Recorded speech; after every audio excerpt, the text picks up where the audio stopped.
ছোটবেলার আমার একটা প্রিয় কবিতা।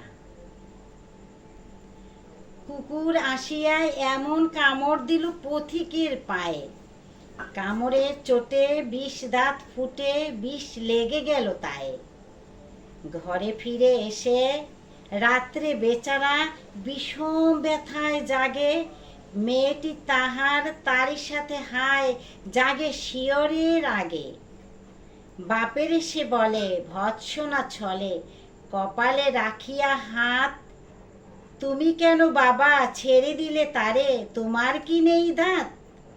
কষ্টে হাসিয়া আর্ত কহিল, তুই রে হাসালি মোরে, দাঁত আছে বলে কুকুরের গায়ে দংশি কেমন করে?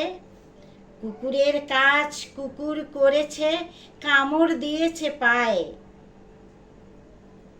তা বলে কুকুরে কামড়ানো কিরে মানুষের শোভা পায়?